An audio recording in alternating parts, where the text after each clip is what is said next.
Welcome back to another episode of MotoGP Mac, and today we're going to talk about the German Grand Prix that's coming up in the Sachsenring this weekend.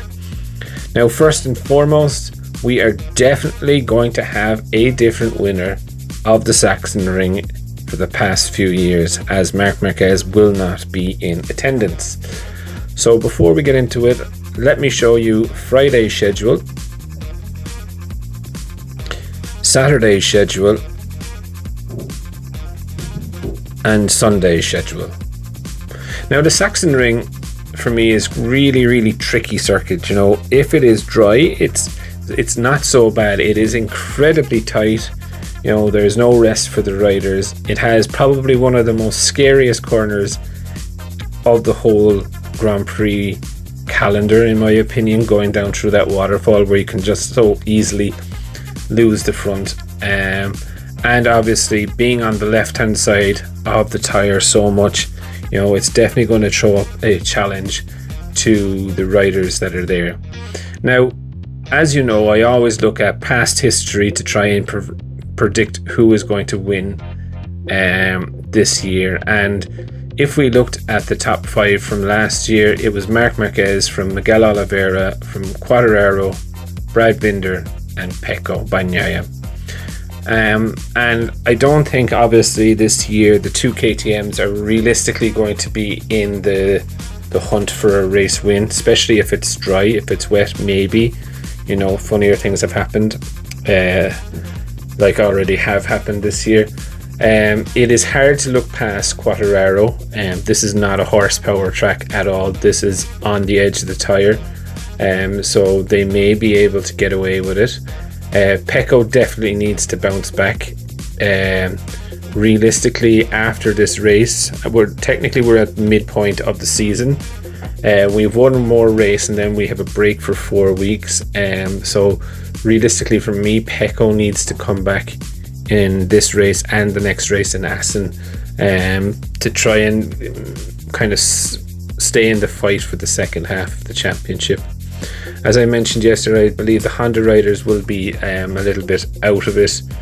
I do think, you know, they're just going to be testing for the rest of the year more so than anything else. Maverick Vinales had a really bad race here on the Yamaha last year. Not sure if you remember it, but he was last of the finishers. Just had no pace at all. So it'll be interesting to see how he goes on the Aprilia. Hard to look past Aleix Espargaro on the Aprilia, as it turned so well.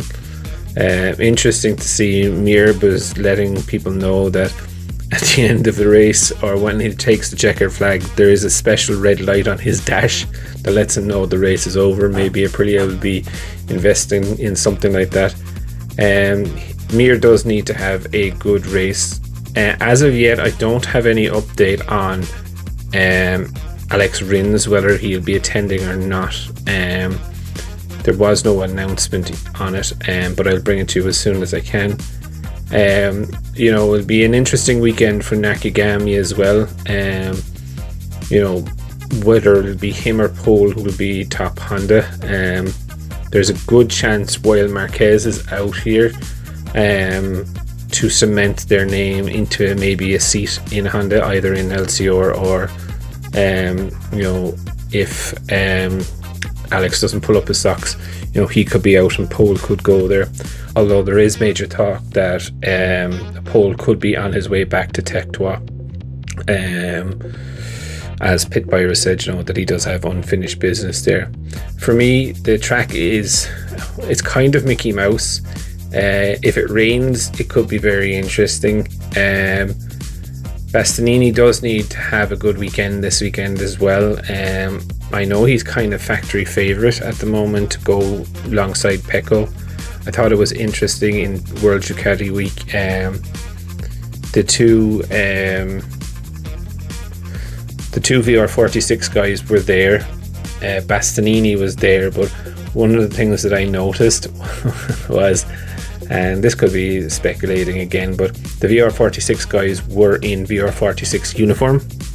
However, Bastianini was in Ducati uniform rather than Gresini uniform. Could be reading things into things, but you never know.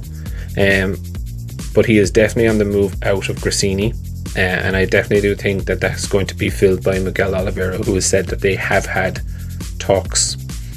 So it's definitely going to be interesting for me. I think if I'm going to put my money on someone for tomorrow, I think it's going to be Aleix Espargaro is going to top it off.